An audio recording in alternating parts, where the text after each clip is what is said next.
आज आपल्याला भारतीय प्रशासनाची वैशिष्ट्य पाहिजे आहे. प्रशासन आणि शासन हे दोन शब्द आहेत. शासन म्हणजे काय? भारतीय शासन हे सगळं आपण मागच्या वर्षी फर्स्ट इयर BA मध्ये शिकलेलो आहोत. इंडियन कॉन्स्टिट्यूशनचा अभ्यास आपण केलेला होता. त्याच्यामध्ये पहिल्या टर्ममध्ये इंडियन कॉन्स्टिट्यूशन आणि दुसऱ्या टर्ममध्ये इंडियन पॉलिटिकल प्रोसेस. तर त्याच्यामध्ये शासन म्हणजे काय आपण ते पाहिलं होतं. शासनाचे मुख्यतः 3 भाग. मग शासन कुठल्याही पातळीवरचं असेल, ते केंद्रीय पातळीवरचं असेल, राज्य पातळीवरचं असेल किंवा स्थानिक पातळीवरचं असेल. स्थानिकमध्ये पुन्हा शहरी आणि ग्रामीण. शहरीमध्ये महानगरपालिका, नगरपालिका, ग्रामीणमध्ये जिल्हा परिषद, पंचायत समिती आणि ग्रामपंचायत. तर शासन यापैकी कुठल्याही पातळीवरचं असलं तरी त्याचे 3 भाग असतात. त्या 3 भागांचं स्वरूप वेगवेगळं असू शकतं. परंतु कायदे मंडळ, कार्यकारी मंडळ आणि न्यायमंडळ. आता भारताच्या पातळीवरती कायदे मंडळ त्याचे पुन्हा 3 भाग पडतात. लोकसभा, राज्यसभा, याला दोघांना मिळून संसद म्हणतो आपण, आणि राष्ट्रपती. लोकसभेमध्ये जनतेतर्फे प्रत्यक्ष निवडून दिलेले 543 सदस्य, राज्यसभेमध्ये अप्रत्यक्षरित्या निवडणूक झालेले जास्तीत जास्त 250 असू शकतात. आता 233 प्रत्यक्ष अप्रत्यक्षरित्या निवडलेले आहेत. आणि राष्ट्रपतींची निवडणूक तुम्हाला माहिती आहे दर 5 वर्षांनी होते. राष्ट्रपती हे संसदेचा पण भाग मानले जातात किंवा कायदे मंडळाचा भाग मानले जातात. किंवा कारण कायदे मंडळाचं अधिवेशन तेच बोलावतात, अधिवेशन समाप्तीची घोषणा तेच करतात. वर्षातल्या पहिल्या अधिवेशनाला अभिभाषण तेच करतात. कोणत्याही क्षणी ते दोन्ही सभागृहांना एखादा विशिष्ट विषय देऊन त्याविषयी चर्चा करायला सांगू शकतात. अध्यादेश जारी करणं, जेव्हा संसदेचं अधिवेशन चालू नाही आहे तेव्हा कायदे करण्याची गरज भासली तर अध्यादेश जारी करण्याचं काम राष्ट्रपती करतात. आणि संसदेच्या दोन्ही सभागृहांनी संमत केलेल्या विधेयकावर राष्ट्रपतींची सही झाल्याशिवाय त्याचं कायद्यामध्ये रूपांतर होत नाही. एवढा जवळचा संबंध, एवढा घनिष्ठ संबंध भारतीय राष्ट्रपतींचा कायदे मंडळाशी आहे. त्याच्यामुळे तेही कायदे मंडळाचा भाग मानले जातात. ते कार्यकारी मंडळाचेही भाग आहेत. तर कायदे मंडळाचं काम कायदे करणं. राज्याच्या पातळीवरती पण विधी किंवा विधान सभा आणि विधान परिषद या दोघांचं मिळून विधिमंडळ असतं. आणि अगदी पालिकेच्या पातळीवरती सुद्धा महानगरपालिकेचे जे सभागृह आहे त्या सभागृहातले सर्व सदस्य, त्याच्यानंतर त्याच्यातल्या समित्या, हे सगळे कायदे करण्याचं काम करतात. महापौर, पालिका आयुक्त आणि त्यांचं प्रशासन हे सगळं कार्यकारी मंडळाचं काम करतात. आणि अर्थात महानगरपालिकेच्या पातळीवरती वेगळी न्यायव्यवस्था नसते. न्यायव्यवस्था राज्याच्या पातळीवरती पण वेगळी नाही आहे. न्यायव्यवस्था भारतामध्ये फक्त केंद्रीय पातळीवरती आहे. केंद्राच्या पातळीवरती सर्वोच्च न्यायालय, त्याच्यानंतर राज्याच्या पातळीवरती उच्च न्यायालय, जिल्हा न्यायालय आणि त्याच्या खालची इतर छोटी न्यायालय, पंचायत कोर्ट्स, मनसब कोर्ट्स इथपर्यंत सगळी. तर कार्यकारी मंडळामध्ये पुन्हा 2 भाग पडतात. कार्यकारी मंडळ म्हणजे जे अंमलबजावणी करतात कायद्यांची, ते कार्यकारी मंडळ. एक्झिक्युटिव्ह, जे एक्झिक्यूट करतात. त्याच्यामध्ये 2 मुख्य भाग पडतात, राजकीय आणि अराजकीय. राजकीय मध्ये पुन्हा 2 भाग पडतात. त्याच्यामध्ये प्रत्यक्ष किंवा वास्तविक सत्ता ज्यांच्याकडे आहे असे पंतप्रधान आणि त्यांचं मंत्रिमंडळ, आणि नामधारी सत्ता असलेले राष्ट्रपती आणि उपराष्ट्रपती. तर राजकीयमध्ये पुन्हा हे सगळं वर्गीकरण आहे. दुसरा महत्त्वाचं घटक म्हणजे अराजकीय कार्यकारी मंडळ म्हणजेच प्रशासन. आता या प्रशासनाविषयी मागच्या टर्ममध्ये आपण बरंच काही पाहिलेलं आहे. प्रशासन म्हणजे काय, प्रशासनाची व्याख्या, नोकर भरती कशी केली जाते, प्रशिक्षण आणि त्याचे वेगवेगळे प्रकार, हे सगळं आपण पाहिलं आहे. आता हे सगळं भारतीय प्रशासनाच्या संदर्भात आपल्याला पाहायचं आहे. अराजकीय कार्यकारी मंडळ भारतातलं म्हणजे अगदी शिपायापासून देशाच्या मुख्य सचिवापर्यंत अनेक खाती आहेत. म्हणजे भारतीय प्रशासनाची रचना डिपार्टमेंटल म्हणजे खात्यांच्या आधारावरती आहे. मगाशी आपण पाहिलं की राजकीय कार्यकारी अधिकारी त्याच्यामधले सर्वोच्च आहेत ते म्हणजे राष्ट्रपती, प्रथम नागरिक आपण त्यांना म्हणतो भारताचे. राष्ट्रपती हे प्रथम नागरिक असले, सर्वोच्च असले तरी ते नामधारी आहेत. त्यांच्या खालोखाल कार्यकारी अधिकाऱ्यांमध्ये पंतप्रधान आणि त्यांचं मंत्रिमंडळ.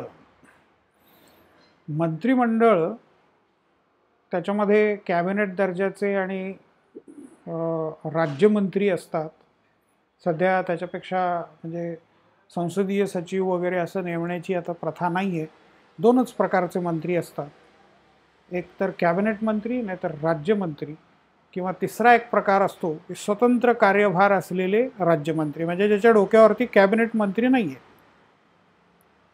पंतप्रधान हे राजकीय कार्यकारी अधिकाऱ्यामध्ये सर्वोच्च मानले जातात.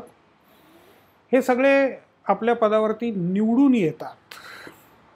त्यांना शिक्षणाची कोणतीही अट नसते, हे लक्षात घ्या. त्यांना कोणतेही विशेष क्वालिफिकेशन असलं पाहिजे असं गरजेचं नाही आहे.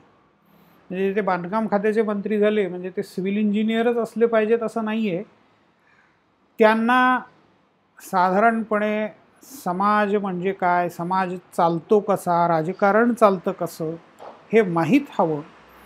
लोकांच्या गरजा, लोकांचे प्रश्न हे त्यांना माहीत हवे आणि ते सोडवण्याची धमक आणि ते सोडवण्याची क्षमता त्यांच्याकडे असली पाहिजे. दुसऱ्यांकडून काम करवून घेण्याची कला त्यांच्याकडे असली पाहिजे. प्रशासनाकडून काम करवून घेता आलं पाहिजे. त्यांना जनतेचे प्रश्न समजावून घेऊन तज्ज्ञ प्रशासकांकडून किंवा विशेषज्ञ प्रशासकांकडून प्रश्न सोडवून घेणं हे काम त्यांना करावं लागतं. त्यांचं नेतृत्व करण्याचं काम त्यांना करायला लागतं. त्याच्या खालोखाल प्रत्यक्ष प्रशासनामध्ये मुख्य सचिव, chief secretary of government of India हे भारतीय प्रशासनामधलं सगळ्यात मोठं पद, चीफ सेक्रेटरी. आपण बघूया chief secretary of government of India आत्ता कोण आहे. Chief secretary of government of India Anil Kumar Khachi.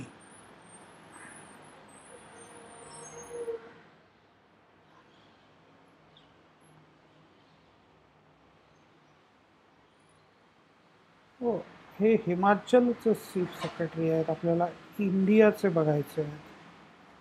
Secretary to the government of India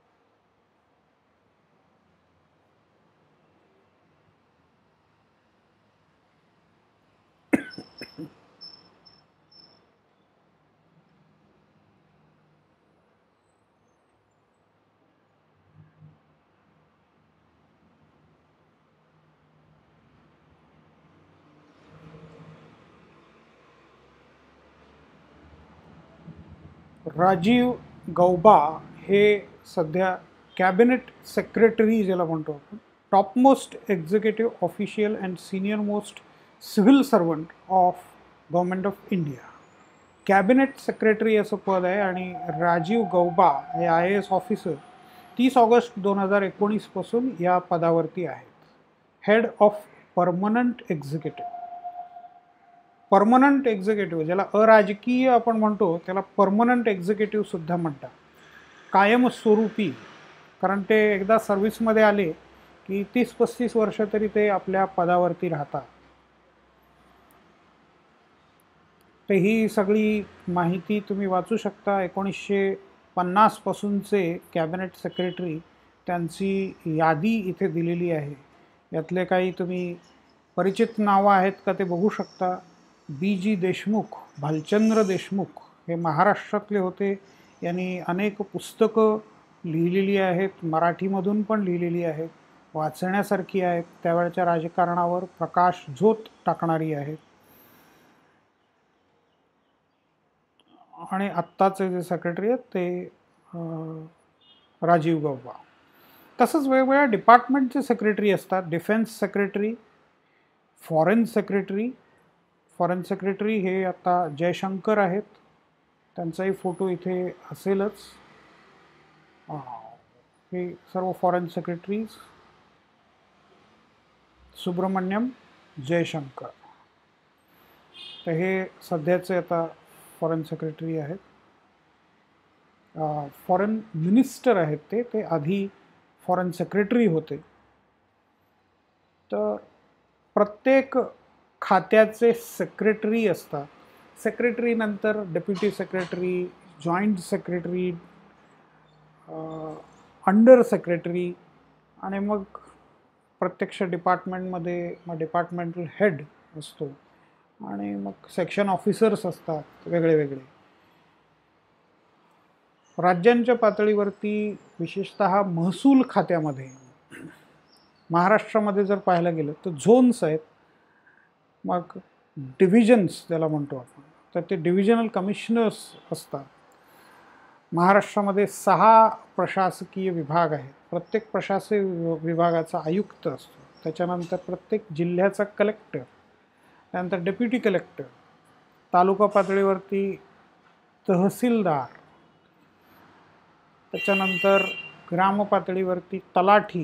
हे सगळे प्रशासकीय अधिकारी. आणि सगळ्यात शेवटचं पद म्हणजे चतुर्थ श्रेणी कर्मचारी शिपाई. तर प्रशासन म्हणजे मुख्य सचिव किंवा कॅबिनेट सचिवापासून ते शिपायापर्यंत सगळे वेगवेगळ्या खात्यातले 2 प्रकारचे, त्याला जनरलिस्ट आणि स्पेशालिस्ट असं म्हणतात. कलेक्टर हा जनरलिस्ट आहे, म्हणजे सामान्यज्ञ.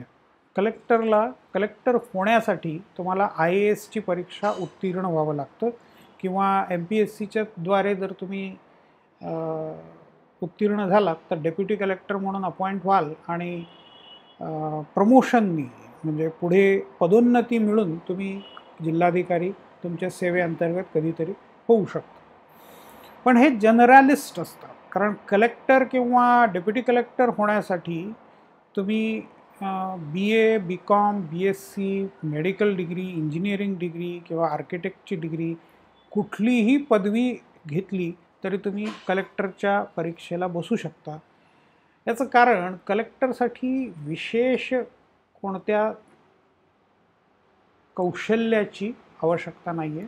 जनरल ॲडमिनिस्ट्रेटिव्ह स्किल्स त्याला यायला हवी आहेत.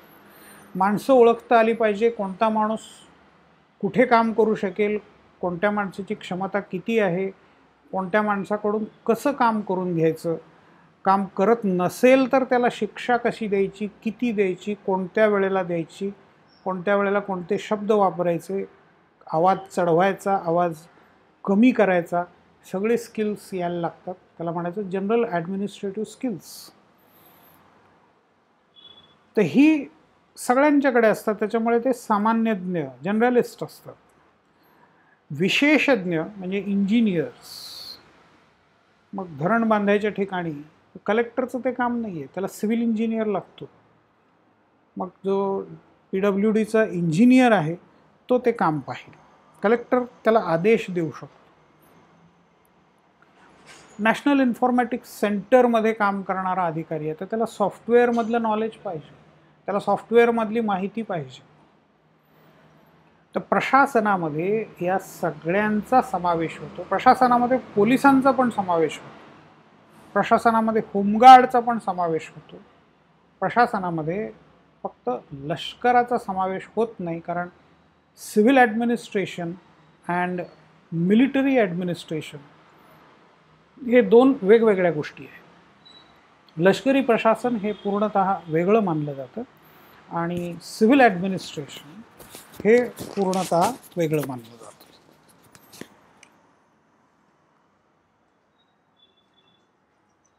सिव्हिल ॲडमिनिस्ट्रेशनमध्ये आपल्याला पाहायचं आहे ते मुख्यतः सिव्हिल ॲडमिनिस्ट्रेशन स्पर्धा परीक्षांच्या माध्यमातून निवड केली जाते. आता स्पर्धा परीक्षा कोण घेतं तर UPSC आणि MPSCच्या मार्फत स्पर्धा परीक्षा घेतल्या जातात. स्पर्धा परीक्षांचं स्वरूप म्हणजे सुरुवातीला एक प्रिलिमिनरी परीक्षा असते, प्रिलिम ज्याला म्हणतो आपण, ती बहुतेक वेळेला काय ती असते ऑब्जेक्टिव्हच असते.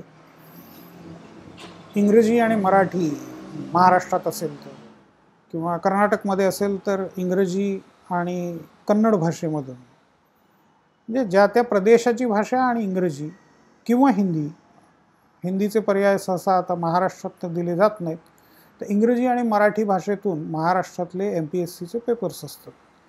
UPSCचे पेपर ते 22 प्रादेशिक भाषा ज्या घटनेने मानलेल्या आहेत, घटनेच्या 8व्या परिशिष्टामध्ये ज्यांची यादी दिलेली आहे, अशा 22 भाषांमधून UPSCचे पेपर्स काढले जातात.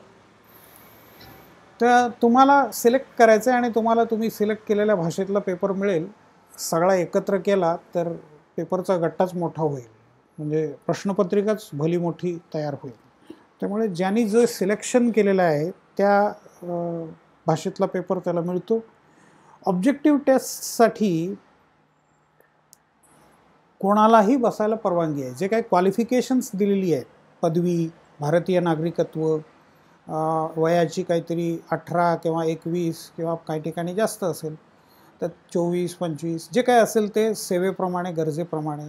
त्याच्यानंतर फिजिकल क्वालिफिकेशन्स, पोलीस भरतीसाठी, होमगार्ड भरतीसाठी विशिष्ट उंची, विशिष्ट फिजिकल क्वालिफिकेशन्स आणखीन काही जर लागत असतील तर ती सगळी. तर हे जे पूर्ण करतात त्यांना त्या परीक्षेला बसता येतं. दुसरी कोणतीही अट तिथे नाही आहे. त्या परीक्षेमध्ये पास झाल्यानंतर, आता पास होणं हे सुद्धा स्पर्धा परीक्षांमधलं एक लक्षात घ्या, मेरिट लिस्ट लावली जाते आणि मेरिट लिस्टमध्ये तुम्ही आलात याचा अर्थ तुम्ही पास झालात. ॲकॅडमिक एक्झामिनेशन आणि कॉम्पिटिटिव्ह एक्झामिनेशन यांच्यामध्ये बराच फरक आहे. तुम्ही आता जी देताय ती ॲकॅडमिक एक्झामिनेशन आहे.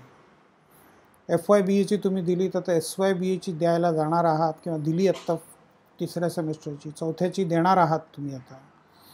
तर हे जे काही आहे ही ॲकॅडमिक एक्झामिनेशन आहे. त्याच्यामध्ये तुमचा सिलेबस ठरलेला आहे. मार्क 100 मार्कांची परीक्षा, त्याच्यावरती काही प्रश्न तुम्हाला विचारले गेले. तुम्ही ज्या प्रश्नांची उत्तर बरोबर देतात त्याप्रमाणे तुम्हाला मार्क मिळतील. पासिंग मार्क्स इथे ठरलेले आहेत 40 मार्क. 40 मार्क मिळाले तर तुम्ही पास व्हाल, नाही मिळाले तर तुम्ही फेल व्हाल. काही ग्रेस मार्क वगैरेची सोय पण इथे असते, म्हणजे अगदी थोडक्यात तुम्ही नापास होणार असाल तर तुम्हाला ग्रेस मार्क देऊन पास करण्याची सोय असते. मग तुम्ही मार्क जसे मिळवाल तसा शिक्का तुमच्यावरती बसतो की पास आहे, सेकंड क्लास आहे, फर्स्ट क्लास आहे, डिस्टिंक्शन आहे, किंवा ग्रेड्स आता नव्या पद्धतीप्रमाणे तुम्हाला D, C, B, A किंवा O अशा ग्रेड्स तुम्हाला दिल्या जातात. त्याच्या पलीकडे महाविद्यालयाची किंवा विद्यापीठाची कोणतीही बांधिलकी नाही आहे, त्यांच्यावर कोणतीही जबाबदारी नाही आहे. हे तुम्हाला नोकरी दिलीच पाहिजे किंवा तुमची डिग्री ही कुठल्याही नोकरीशी जोडलेली नाही. स्पर्धा परीक्षांच्या मध्ये तिथे पण एक निश्चित सिलेबस असतो, तिथे पण एक निश्चित मार्कांसाठीचा पेपर आहे, 100 आहे, 200 300 मार्कांचा पेपर असतो, तो ठराविक वेळातच सोडवावा लागतो. तिथे पण ऑब्जेक्टिव्ह आणि डिस्क्रिप्टिव्ह असे दोन्ही प्रकारचे प्रश्न असतात. परंतु पुढचा फरक एवढाच आहे की तिथे मिनिमम पासिंग मार्क्स जरी काही ठिकाणी निश्चित केलेले असले तरी त्याला फारसं महत्त्व नाही आहे. मिनिमम पासिंग मार्क्सना महत्त्वच नाही आहे तिथे. तिथे सगळ्यात पहिलं महत्त्व येतं ते किती पोस्ट्स आहेत, किती पदांच्यासाठी परीक्षा घेतली जाते आहे. 10 पोस्ट रिकाम्या असतील तर प्रिलिममध्ये सहसा 30 लोकांची निवड केली जाते. म्हणजे 30 ही मेरिट लिस्ट असणार आहे. पहिले 30 मुलं, परीक्षेला बसल्या 10 लाख मुलं, निवड होणाऱ्या पहिल्या 30 लोकांची. मग 100 मार्क मिळवणारे 30 आहेत तर 99 मार्क मिळवणाऱ्याला सुद्धा कोणताही चान्स नाही आहे. 100 मार्क मिळवणारे 30पेक्षा जास्त असतील तर काय करायचं हे UPSC आणि MPSC त्या वेळेला ठरवते की 100 मार्क मिळवणारे 30च्या पेक्षा जास्त आहेत, आपल्याला 30च हवे आहेत, तर पहिले 30 कसे निवडायचे. UPSC आणि MPSC यांच्याकडे ते अधिकार दिलेले आहेत. 30 जणांना तुम्ही प्रिलिममध्ये सिलेक्ट झाला आहात, पास झाला आहात असं नाही, तुम्ही पुढच्या परीक्षेसाठी तुमची निवड करण्यात आलेली आहे असं लेटर जाईल. पुढची लेखी परीक्षा डिस्क्रिप्टिव्ह परीक्षा आहे. महाराष्ट्रामध्ये MPSCला मला वाटतं आता ती पण रद्द केलेली आहे, UPSCला ती अजूनही आहे. ती 2-2.5 हजार मार्कांची, 3,000 मार्कांची परीक्षा असते. ती बराच काळ चालते, आठवडा 2 आठवडे चालते. त्या परीक्षेमध्ये 30 लोकांना निवडलेलं आहे, त्याच्यामुळे त्यांची पेपर तपासणी प्रत्यक्ष व्यक्तिगतरित्या करणं शक्य आहे, सोयीचं आहे. ती तपासणी केली जाते आणि त्याच्यानंतर या तपासणीनंतर इंटरव्ह्यूसाठी बरोबर 30मधून 10 जणांचं सिलेक्शन केलं. म्हणजे इथे मेरिट लिस्ट आता 10 जणांचीच आहे किंवा 20 जणांची. 30पैकी 20 जणांचं सिलेक्शन होणार. म्हणजे मेरिट लिस्ट दुसऱ्या परीक्षेला 20 जणांची आहे. 20 जणांना इंटरव्ह्यूचा कॉल येईल आणि 20पैकी 10 जणांना फायनल त्यांचं सिलेक्शन होईल. तर या प्रकारे स्पर्धा परीक्षांमध्ये निवड केली जाते. स्पर्धा परीक्षा आणि तुमच्या शैक्षणिक किंवा ॲकॅडमिक एक्झामिनेशन्स हे आहेत त्या वेगळ्या आहेत, हे लक्षात ठेवा. स्पर्धा परीक्षांमध्ये तुम्हाला लेटर आलं नाही याचा अर्थ तुम्ही बुद्धिमान नाही असं होत नाही, याचा अर्थ तुमच्याकडे क्षमता नाही असं नाही. स्पर्धेमध्ये तुम्ही टिकला नाही, तुम्हाला 99 मार्क पडले पण बाकीच्या 30 जणांना, पहिल्या 30 जणांना 100 मार्क पडले, तर तो 31वा कॅन्डिडेट जो आहे तो सिलेक्ट होणार नाही. त्यामुळे माझं जाता जाता इथे सांगणं तुम्हाला असेल की स्पर्धा परीक्षांमध्ये तुम्हाला लेटर आलं नाही म्हणून निराश होऊ नका. तुमच्याकडे क्षमता नाही असं गृहीत धरू नका. तर स्पर्धा परीक्षांच्या माध्यमातून ते आपल्या पदावरती येतात.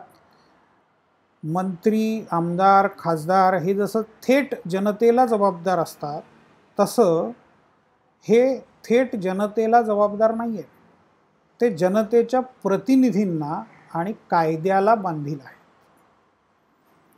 जनतेचे प्रतिनिधी आणि कायद्याला बांधील आहे. त्यांना कायद्यानुसार काम करावं लागतं आणि जनतेचे प्रतिनिधी सांगतील तसं काम करावं लागतं. म्हणजे मंत्री सांगेल त्याप्रमाणे काम करावं लागतं.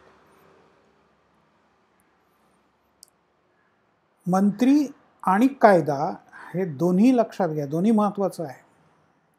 दोन्हीपैकी काय महत्त्वाचं, तर अर्थातच कायदा महत्त्वाचा. कारण भारतामध्ये कायद्याचं राज्य आहे, घटनेप्रमाणे सरकार चालतं. शंकरदयाळ शर्मा नावाचे आपले राष्ट्रपती होते, त्याआधी काही काळ ते उपराष्ट्रपती पण होते. राज्यसभेचे अर्थातच पदसिद्ध अध्यक्ष होते. महाराष्ट्राचे राज्यपाल होते. शंकरदयाळ शर्मा हे खूप अभ्यासू शंकर दयाळ शर्मा. इमेजेस तुम्ही पाहू शकता. जुन्या पिढीतले अत्यंत अभ्यासू असं नेतृत्व. ते मूळचे मराठी नव्हते, तरी पण 1999 ते वारले. महाराष्ट्रामध्ये राज्यपाल म्हणून जेव्हा त्यांची नियुक्ती झालेली होती त्यावेळेला त्यांनी अगदी प्रयत्नपूर्वक मराठी भाषेचं शिक्षण घेतलं आणि ते आवर्जून मराठीमधून बोलायचं. ते या शंकर दयाळ शर्मांनी त्या एकदा राज्यसभेमध्ये गोंधळ चाललेला होता, तो आवरता येत नाही म्हणून त्यांच्या डोळ्यातून पाणी आलेलं होतं. अतिशय सेन्सिटिव्ह असं माणूस होतं.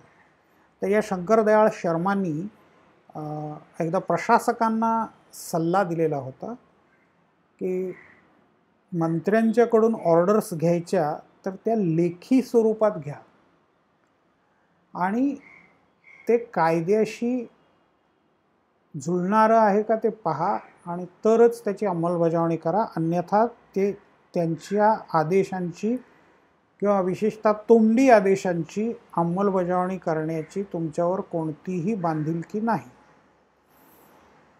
म्हणजे मंत्र्यांनी वाटेल ते आदेश दिले, वाटेल ते ज्या वेळेला दिले जातात त्यावेळेला सहसा ते तोंडीच दिले जातात. कारण पुढे काही अंगलट आलं तर मी असं म्हणालोच नव्हतो, कुठे पुरावा दाखवा असं म्हणायला ते पूर्णपणे मोकळे होतात. त्यामुळे शंकर दयाळ शर्मा प्रशासकांना असा सल्ला देतात की तुम्ही नेहमी लेखी ऑर्डर पहा आणि दुसरं म्हणजे कायद्याशी किंवा घटनेच्या चौकटीत बसणारी ऑर्डर आहे का हे पण पहा. तर हे जनतेच्या प्रतिनिधींना आणि कायद्याला बांधील असतात. मगाशी आपण शब्द वापरला परमनंट एक्झिक्युटिव्ह. हे परमनंट असतात. आमदार खासदार 5 वर्षांसाठी निवडून येतात. त्याच्या आधी लोकसभा बरखास्त झाली, विधानसभा बरखास्त झाली तर त्यांना आपल्या पदावरून जायला लागतं. मंत्रिमंडळ कोसळलं किंवा मंत्रिमंडळाचा राजीनामा द्यायला लागला तर 5 वर्षाच्या आत त्यांना जावं लागेल. दुसऱ्यांदा निवडून आले तर आणि पूर्ण 5 वर्ष कार्यकाळ सगळा उपभोगला तर ते राहू पण शकतात. जॉर्ज फर्नांडिस असतील, मधु दंडवते असतील किंवा नाथ पै असतील, कितीतरी उदाहरणं आहेत की जे 5-5, 6-6 टर्म्स एकाच मतदारसंघातून निवडून आले, बराच काळ मंत्रिपदावरती पण राहिले, वेगवेगळी मंत्रिपदं राज्यातली केंद्रातली त्यांनी उपभोगली. पण हे निश्चित नसतं. एखाद्याच्या वाटेला हे येऊ शकतं. एखाद्याला खासदार झाल्यानंतर 13 दिवसामध्ये लोकसभा वाजपेयींच्या काळामध्ये बरखास्त झालेली होती 90च्या दशकामध्ये. तर एखाद्याच्या वाटेला 13 दिवसांचंच सत्ता किंवा खासदार आमदार पद येऊ शकतं.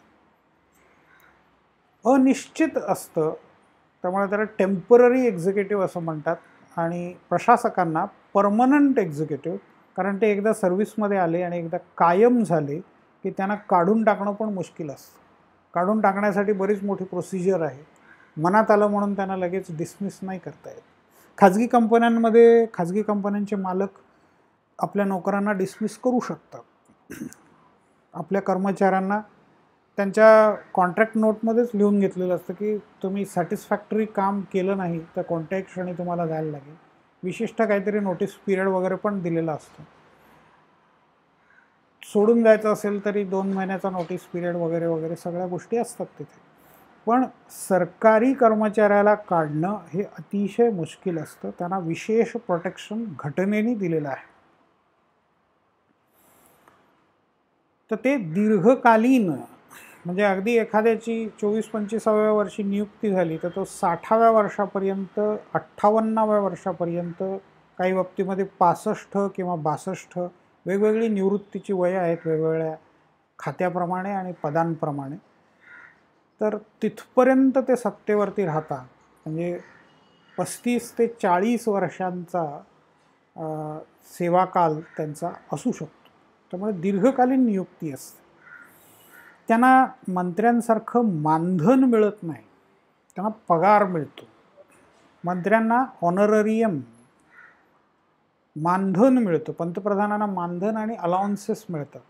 पंतप्रधानांना एक मोठं रेसिडेन्स आहे, घर त्यांना मिळतं दिल्लीमध्ये.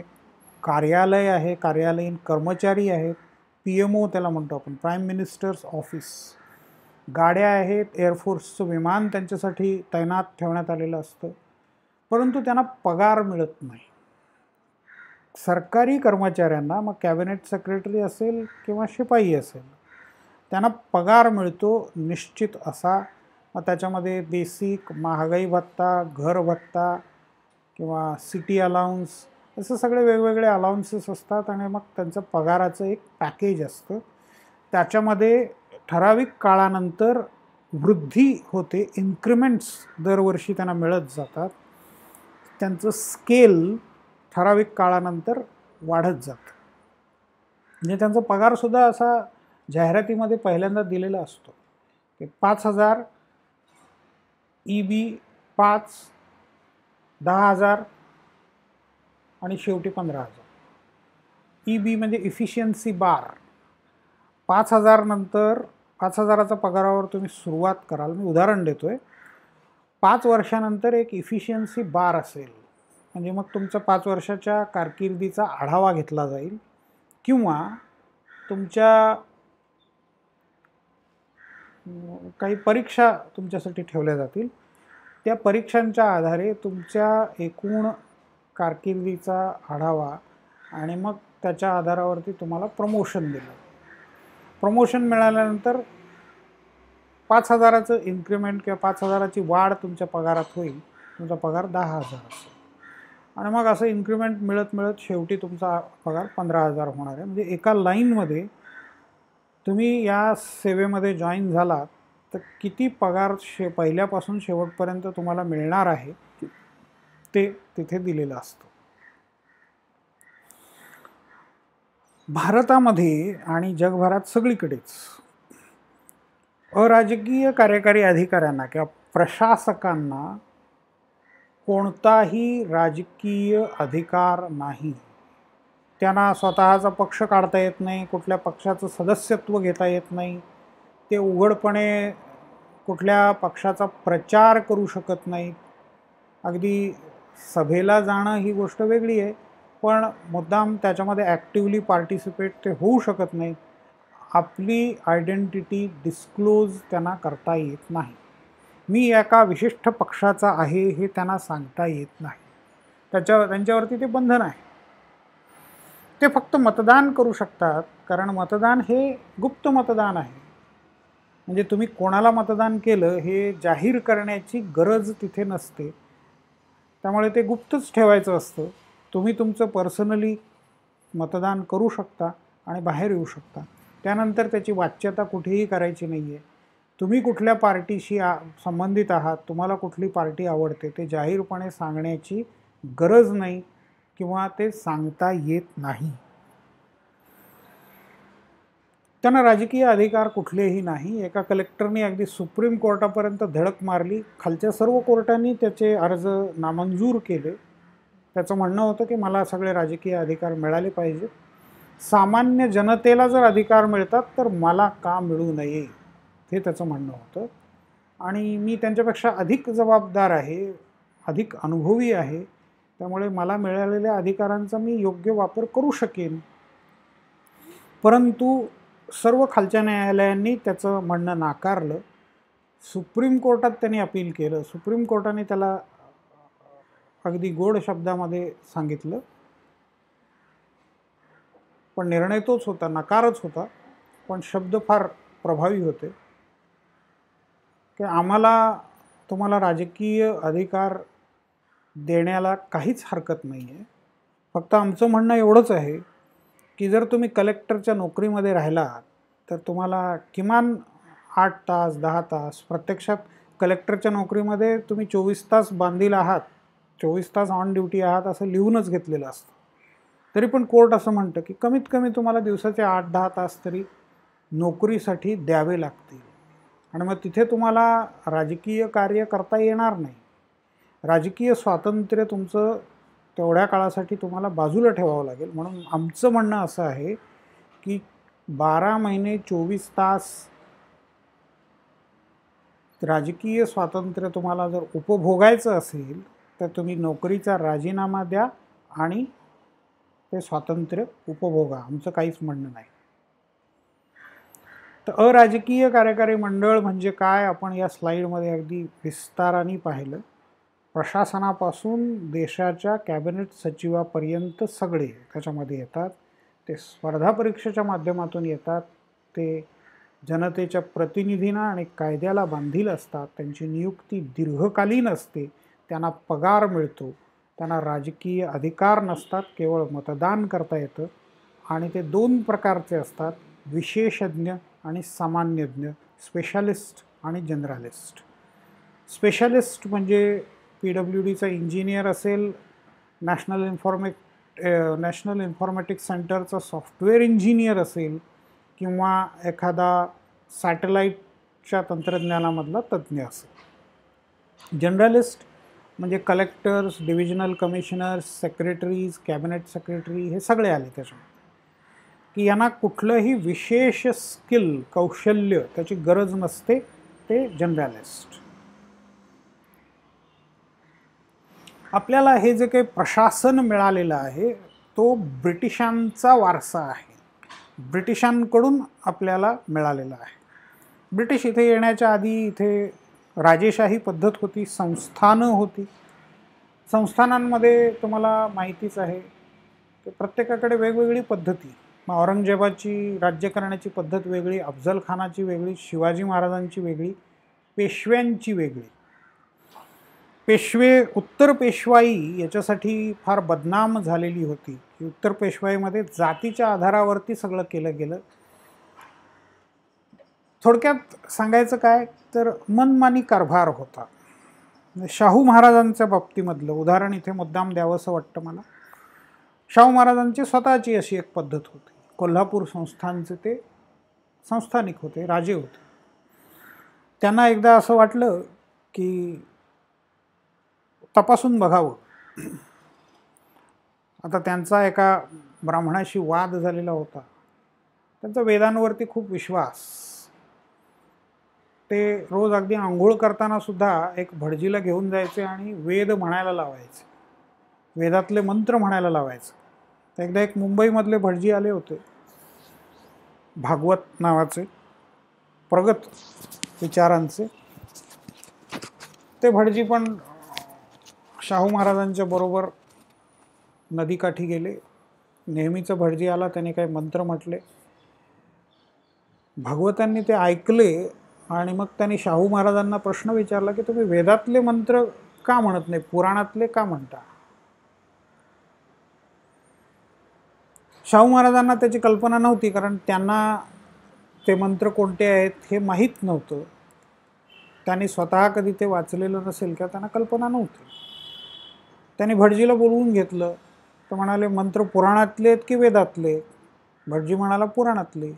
की तुम्ही क्षत्रिय नाही आहात, तुम्ही दत्तक आलेला आहात आणि तुमचं मूळ कुटुंब जे आहे ते क्षत्रिय नाही आहे, त्यामुळे तुम्हाला वेद ऐकण्याचा अधिकार नाही. कितीही सांगितलं तरी ब्राह्मण म्हणाला की मी माझ्या विचारापासून ढळणार नाही. मग तेव्हा शाहू महाराजांना वास्तव कळलं. वेदोक्त आणि पुराणोक्त, वेदोक्त कॉन्ट्रोवर्सी असं त्याला म्हणतात. तर तो म्हणाला की असा एवढा जातीयवाद आहे. शाहू महाराजांच्या जातीयवाद लक्षात आला आणि मग त्यांचं लक्ष सगळीकडेच जायला लागलं. ते म्हणाले माझ्या प्रशासनामध्ये कोण कोण कसे कसे आहेत ते बघूया. त्यांच्या असं लक्षात आलं की सगळ्या वरच्या पदांवरती ब्राह्मणच भरलेले आहेत. प्रपोर्शनमध्ये नाही आहे. जेवढे ब्राह्मणांची संख्या आहे त्याच्यापेक्षा कितीतरी पटीने अधिक ब्राह्मण प्रशासनामध्ये आहेत. केवळ झाडूवाला किंवा सफाई कामगार किंवा खालच्या पदावरचे चतुर्थ श्रेणी कर्मचारी ज्याला म्हणतो तिथे बाकीच्या जातीचे लोक आहेत. बाकी सगळीकडे क्लरिकल किंवा मग हेड क्लर्क्स, त्याच्यावरची मॅनेजमेंट, हे सगळं ब्राह्मणांनी भरलेलं आहे.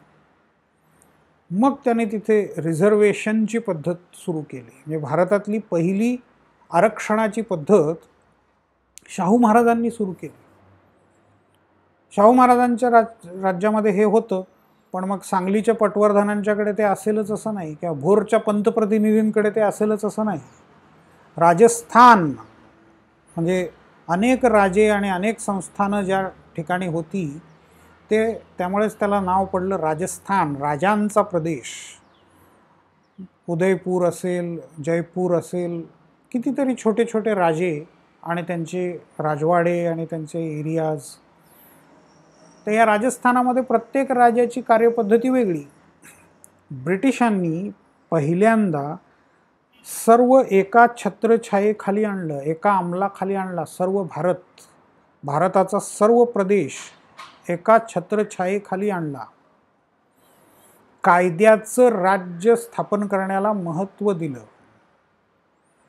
इंडियन सिव्हिल सर्व्हिस नावाची व्यवस्था त्यांनी सुरू केली. आता या इंडियन सिव्हिल सर्व्हिसची गंमत खूप मोठी होती.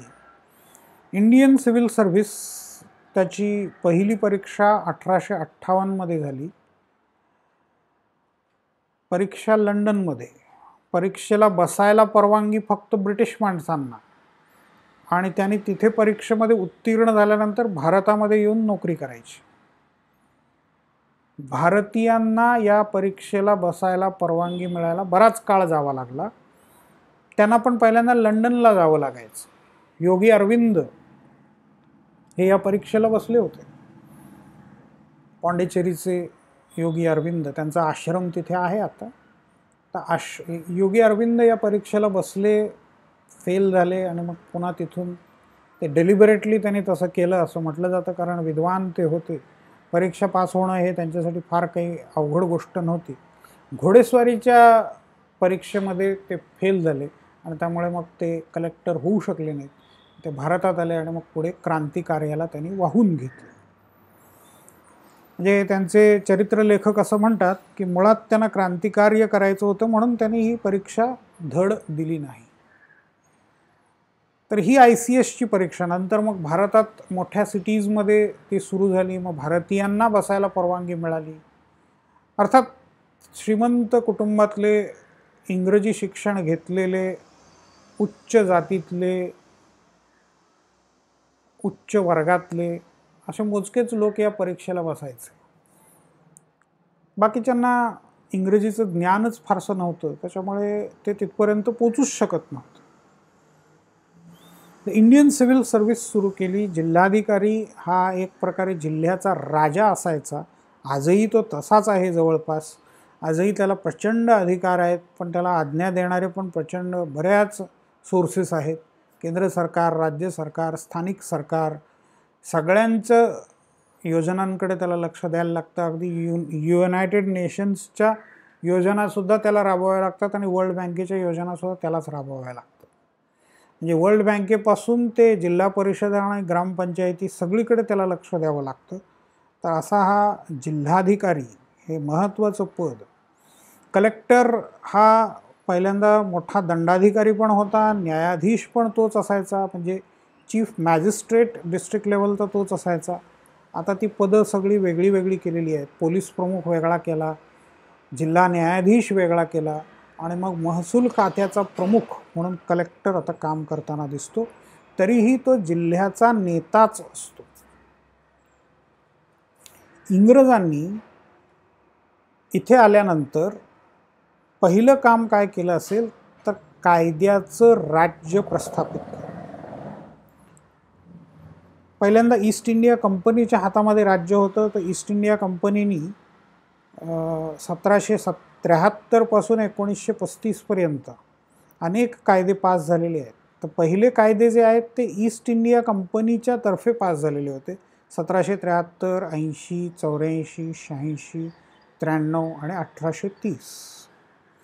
त्याच्यानंतर 1833 पासून गव्हर्नमेंट ऑफ इंडिया ॲक्ट असं त्याला म्हटलं जायला लागलं. शेवटचा महत्त्वाचा गव्हर्नमेंट ऑफ इंडिया ॲक्ट होता 1935चा. या 1935च्या ॲक्टच्या आधारेच भारतीय राज्यघटनेची निर्मिती करण्यात आलेली आहे. म्हणजे त्याच्यातल्याच बऱ्याचशा तरतुदी भारतीय राज्यघटनेमध्ये घेण्यात आलेल्या आहेत. म्हणजे गव्हर्नमेंट ऑफ इंडिया ॲक्टच्या द्वारे ब्रिटिशांनी इथली एक मूलभूत रचना निर्माण केली. एक चौकट निर्माण केली. मग त्या चौकटीच्या आधारे इथलं प्रशासन चालवलं.